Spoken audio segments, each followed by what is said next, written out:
اس کا ایکو کم کر دیں. بسم اللہ الرحمن الرحیم. الحمد للہ رب العالمین والصلاة والسلام على سید الانبیاء والمرسلین محمد وعلى آلہ واصحابہ اجمعین. اما بعد. اعوذ باللہ من الشیطان الرجیم. بسم اللہ الرحمن الرحیم. ان هذا القرآن يهدي للتي هي اقوم. وقال النبي صلى الله عليه وسلم ان الله يرفع بهذا الكتاب اقواما ويضع به آخرين، او كما قال صلی اللہ علیہ وسلم. یہ مدرسہ اصلاح المسلمین یاقوت گنج کی طرف سے منعقد کی گئی ایک مجلس ہے، جس کی مناسبت یہ ہے کہ یہاں کچھ بچوں نے حفظ قرآن کریم مکمل کیا. تو یہ قرآن کریم سے منسوب ایک مجلس ہے. آپ قرآن کریم کی محبت میں آئے ہیں، آپ قرآن کریم کے تعلق سے آئے ہیں، اور آپ کو قرآن کریم کی کشش نے یہاں لا کر کے ڈالا ہے. اس سخت سردی میں، اس یخبستہ موسم میں قرآن کریم آپ کی محبتوں کو پرکھنے کے لیے ہی اتارا گیا. قرآن کریم سینے میں رکھنے کی چیز ہے. قرآن کریم کا تعلق آپ کے دلوں سے ہونا چاہیے. ہم نے اس کو ختم کر دیا. ذرا اول پہلے پر دھیان دیجئے. قرآن کب اترا تھا؟ قرآن کب اترا تھا؟ قرآن کے اترنے کا آغاز جبل نور کے اس غار سے ہوا ہے جس کو ہم غار حرا کہتے ہیں.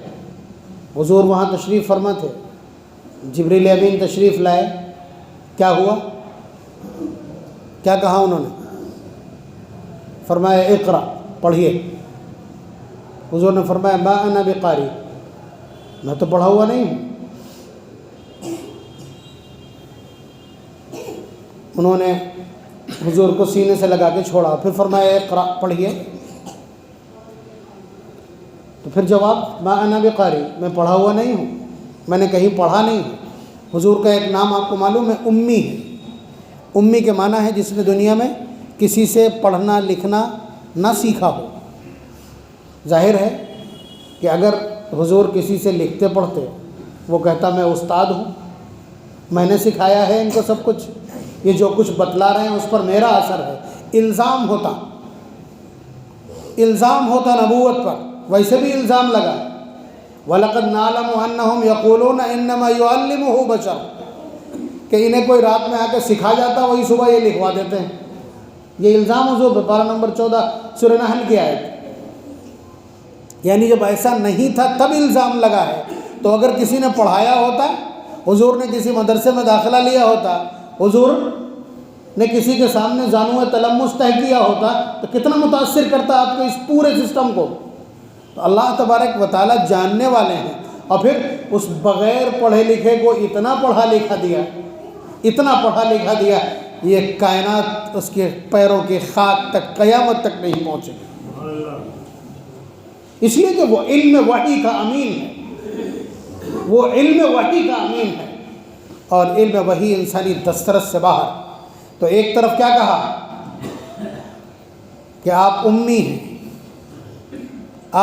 ہیں، اور دوسری طرف کیا کہتے ہیں وَعَلَّمَكَ مَا لَمْ تَكُنْ تَعْلَمْ وَكَانَ فَضْلُ اللَّهِ عَلَيْكَ عَظِيمًا. جو آپ نہیں جانتے تھے، نہیں جان سکتے تھے، وہ سب کچھ ہم نے آپ کو بتلا دیا. آپ پر اللہ کا بڑا فضل ہے. بات سمجھ رہے ہیں؟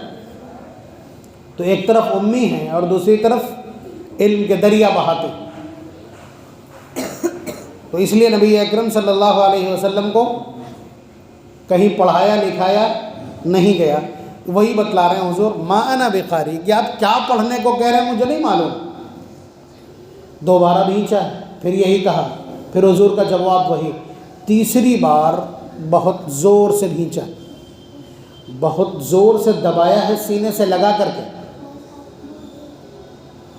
پھر اس کے بعد جب کہا ہے پڑھیے تو نبی اکرم صلی اللہ علیہ وسلم نے پڑھنا شروع کر دیا. بات سمجھ رہے ہیں؟ حضور نے پڑھنا شروع کر دیا. موبائل تو سب لوگ چلانا جانتے ہیں. اب بلوٹوتھ کس کو کہتے ہیں؟ بلوٹوتھ سسٹم سے پہلے اس کا ترجمہ بتائیے. دانت. بلیو کے معنی نیلے کے ہیں، ٹوتھ کے معنی کیا ہوتا ہے؟ دانت، نیلے دانت. اور دانت لگا کر کے چیزیں پہنچانے کا دستور بہت پرانا ہے. اگر سانپ کیا کرتا ہے؟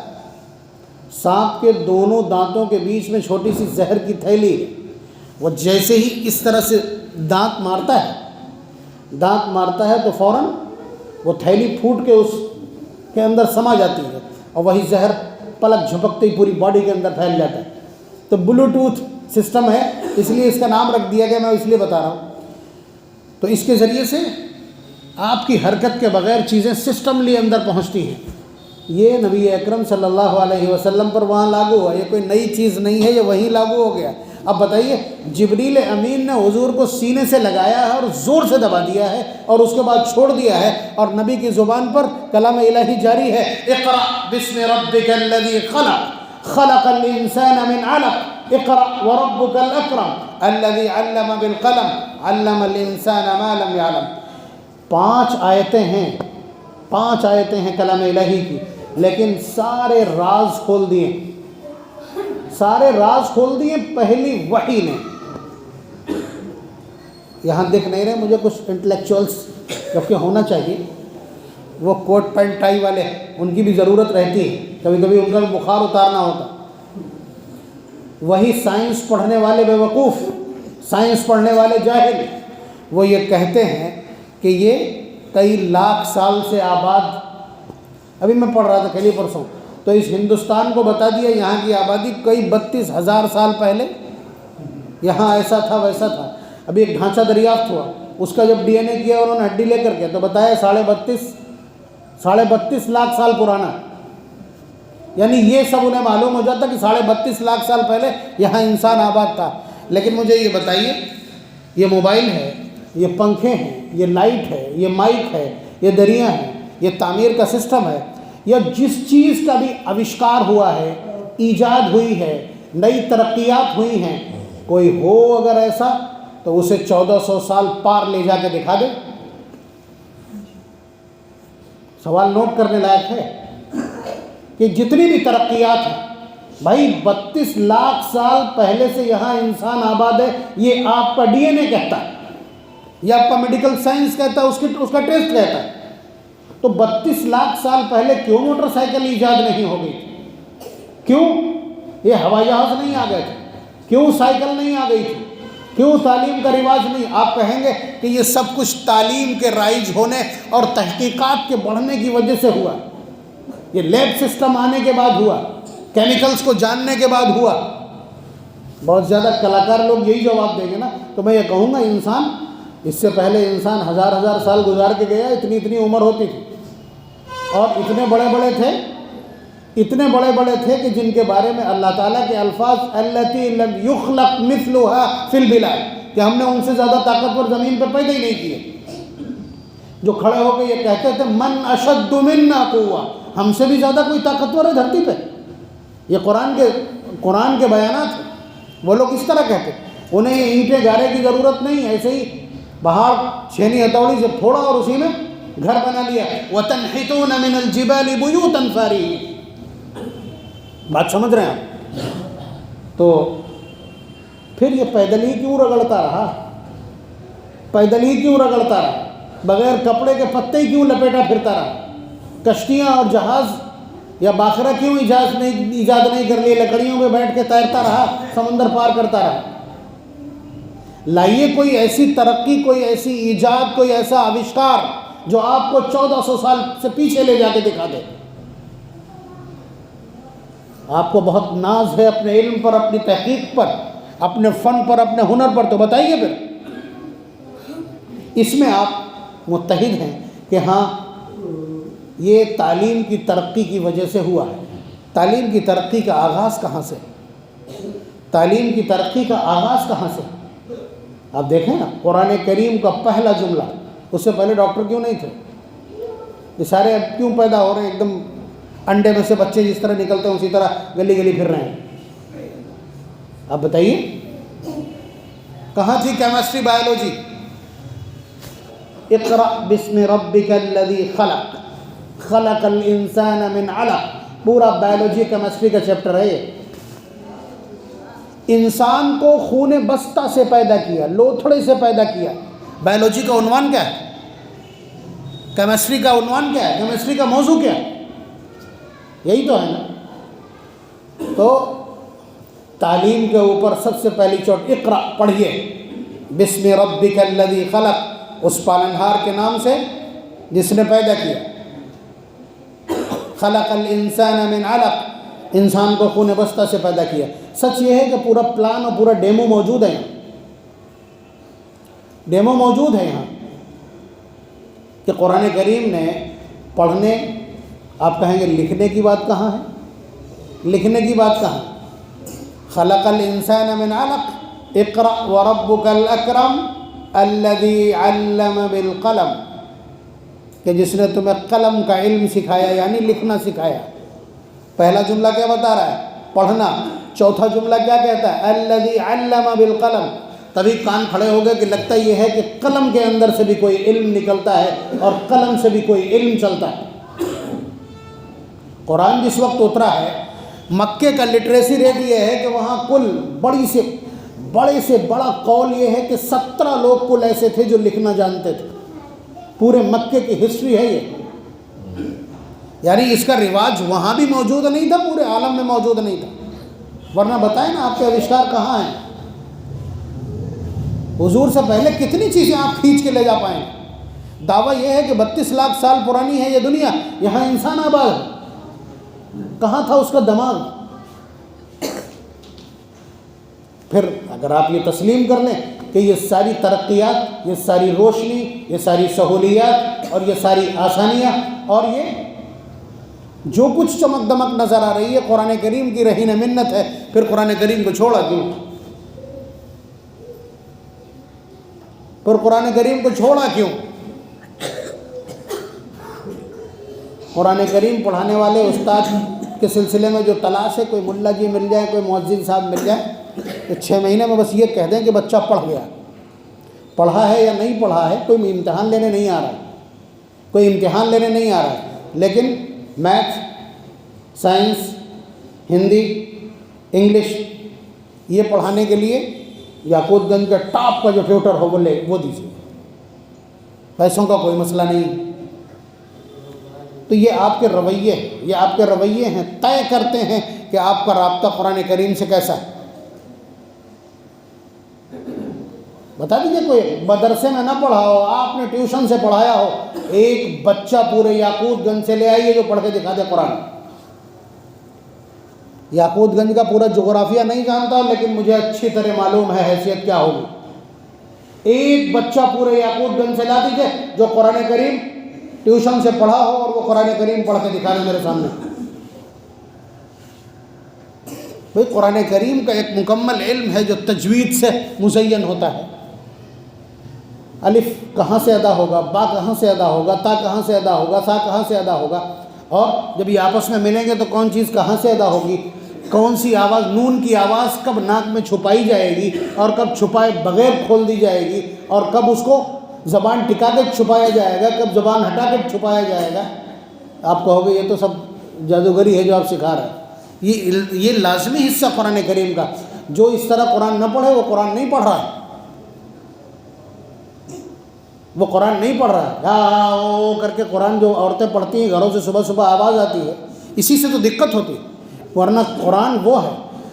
قاری صدیق صاحب، قاری عبدالباسط صاحب مصر کے جو بڑے نامور قاری ہوئے ہیں، کرملین میں بیٹھ کر کے اس ٹائم میں جب کمیونزم کی آندھی تھی، کمیونزم کی آندھی چل رہی تھی جس وقت، اور رشیا نے پوری دنیا کے اوپر کمیونزم کی دھاک بٹھا رکھی تھی، اس وقت کرملین میں جو رشیا کا دارالحکومت ہے، ایوان ہے، اس میں بیٹھ کر کے انہوں نے قرآن کریم کی تلاوت کی تھی۔ قرآن کریم کی تلاوت کی تھی اور 1 گھنٹے تک تقریباً قرآن کریم کی تلاوت کی تھی۔ ہینری کیسنجر، مشہور زمانہ امریکن صدر جس کا نام آپ نے سنا ہوگا، قاری صاحب خود فرماتے ہیں کہ میں تو اپنے ردم میں تلاوت کر رہا تھا، کہتے ہیں مجھے نہیں معلوم لوگ سن رہے تھے، سمجھ رہے تھے یا نہیں سمجھ رہے تھے، لیکن جب میں نے تلاوت بند کی ہے تو میں نے ان سارے بدماشوں اور شیطانوں کو روتے دیکھا۔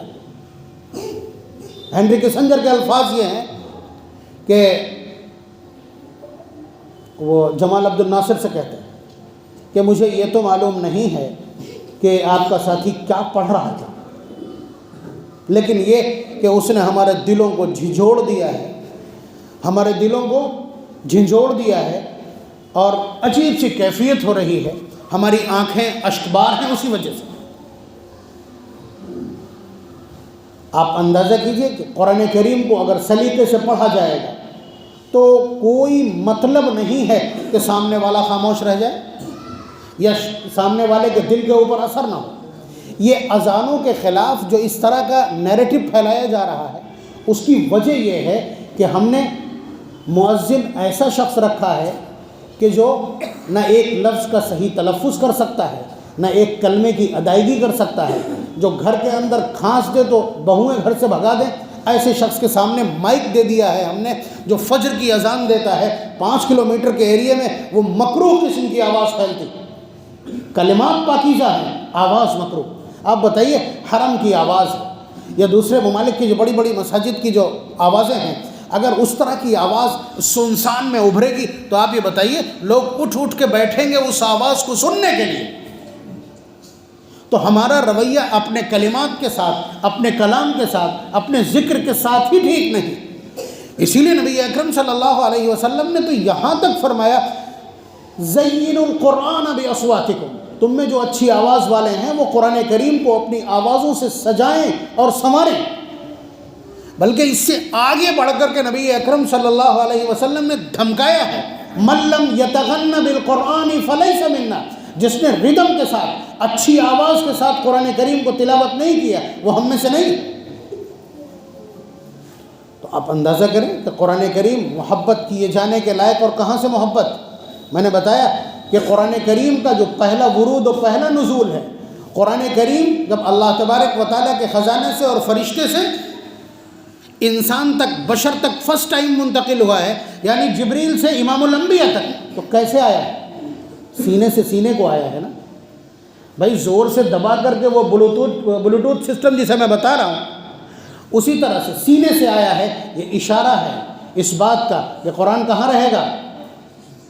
قرآن دل میں رہے گا، یہ طاقوں میں سجانے کے لیے نہیں ہے۔ قرآن کو جیسے ہی آپ دل سے باہر کریں گے آپ کی زندگی بے سکون ہو جائے گی۔ اسی لیے نبی اکرم صلی اللہ علیہ وسلم کا یہ ارشاد، ان الذی لیس فی جوفہ شیء من القرآن کالبیت الخرب، کہ جس دل کے اندر قرآن کریم کا کوئی حصہ محفوظ نہ ہو وہ اجڑا ہوا گھر ہے، وہ اجڑے ہوئے گھر کے مانند ہے۔ کسی کھنڈر میں کھڑا ہو کر کے آپ 2 گھنٹے نہیں گزار سکتے، آپ کھنڈر میں تھوڑی دیر نہیں گزار سکتے۔ اور اس وقت آپ دیکھ لیجئے کہ ایک بہت بڑی تعداد ایسے دل کے مریضوں کی ہے کہ جو بس یہ کہتے ہیں کہ پتہ نہیں کیا گھبراہٹ ہو رہی۔ آپ بیٹھیے جا کے کسی کارڈیولوجسٹ کے پاس اور پھر اس کے بعد دیکھیے کس طرح لوگ آتے ہیں۔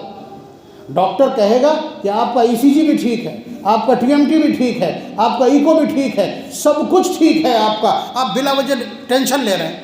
وہ یہی کہہ کے چھوڑ دے گا اور دوائیں بہت ساری لکھ دے گا۔ مریض کہے گا کہ پتہ نہیں کیسا لگ رہا ہے، پتہ نہیں کیسا لگ رہا ہے۔ یہ وہی ہے نبی اکرم صلی اللہ علیہ وسلم نے جو اجڑا ہوا گھر کہہ کر کے جو تعبیر کی ہے، یہ وہی تعبیر ہے۔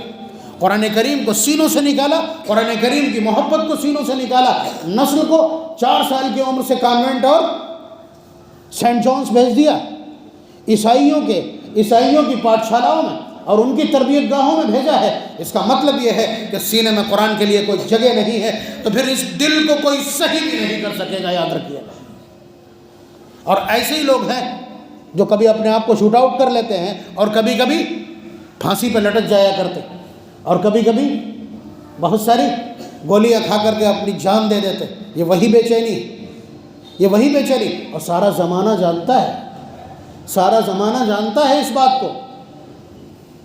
ملکہ الزبتھ خبر چھپی تھی، بہت بڑی خبر تھی، بڑے بڑے اخبارات میں تھی ابھی 2 سال پہلے، کہ اس کو اسی طرح کی بے چینی ہوئی، ڈاکٹروں نے دیکھ کر کے سب کچھ اوکے کر دیا، سمجھ گئی، اور اس کے بعد ایک مسجد میں جا کر کے امام صاحب سے آدھا گھنٹہ قرآن کریم کی تلاوت کروا کے اس نے سنا۔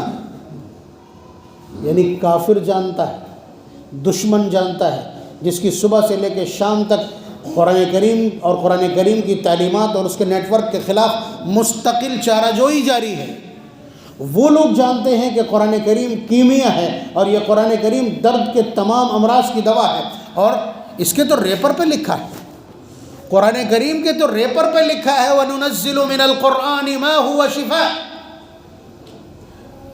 وَشِفَاءٌ لِمَا فِي الصُّدُورِ، جو کچھ تمہارے دلوں میں پریشانیاں ہیں ان کے لیے شفا بنا کے ہم نے قرآن کو اتارا ہے۔ یہ اس کے ریپر پہ لکھا پہلے سے کہ یہ درد دل کی دوا ہے، یہ دوائے دل ہے۔ تو اس لیے یہ ختم قرآن کی مجلس ہے، آپ یہاں آئے ہیں، انشاءاللہ آپ کے دلوں کو بھی سکون ملے گا۔ اور جن بچوں نے قرآن کریم، بڑا شاخصانہ یہ ہے، میں زیادہ تو نہیں ہو رہا میرے ٹائم، کہ جو بچے حفظ قرآن مکمل کر لیتے ہیں ان کے والدین میں بھی اس طرح کی خوشی نہیں ہوتی جس طرح ہونا چاہیے۔ ہاں ہو گیا حفظ جی، ہو گیا، بتانا بھی پسند نہیں کرتے، بسا اوقات حالات یہ ہوتے ہیں۔ ابھی یہ IAS PCS ہو گیا ہوتا تو ابھی پورے یاقوت گنج میں پورے ہندوستان کا میڈیا یہی ہوتا سارا۔ یہ بھی بتلا رہا ہے نا کہ ہمارے دلوں میں محبت، ہمارے دلوں میں قرآن کریم کی عظمت کیا ہے۔ جب آپ اللہ تبارک و تعالیٰ کی کتاب کو، قرآن کو پس پش ڈالیں گے اور اس کا گراف ڈاؤن کریں گے تو پھر یاد رکھیے، میں نے روایت پڑھی تھی، اللہ تبارک و تعالیٰ نے جو کچھ بتلایا ہوگا نبی کو وہ نبی نے کنوے کر دیا ہم تک۔ ان اللہ یرفع بہذا الکتاب اقواما ویضع بہ آخرین، کہ یہی کتاب ہے عزت اور ذلت کی جو کسوٹی اور سوئچ ہے، یہی ریگولیٹر ہے عزت اور ذلت کا، کہ اسی کے ذریعے سے ہم قوموں کو عروج عنایت کرتے ہیں اور اسی کے ذریعے سے ہم زوال بھی دیتے ہیں، اسی کے ذریعے سے اعزاز بخشتے ہیں اور اسی کے ذریعے سے ذلیل کرتے ہیں۔ جس کا جی چاہے قرآن سے وابستہ ہو کر اعزاز حاصل کر لے، اور جس کا جی چاہے قرآن کریم کو پس پش ڈال کر کے اور اس کو درکنار کر کے ذلت مول لے لے۔ اللہ تبارک و تعالی ہم سب کو قرآن کریم سے محبت، قرآن کریم سے سچی وابستگی عنایت کر دے، اور ہماری قوم کو جو اس وقت عزت کے آخری پائدان پر ہے اور ذلت کے گڑھے میں ہے، اس کو اسی قرآن کریم کے ذریعے سے اس کا کھویا ہوا وقار واپس فرما دے۔ وآخر دعوانا الحمدللہ رب العالمین۔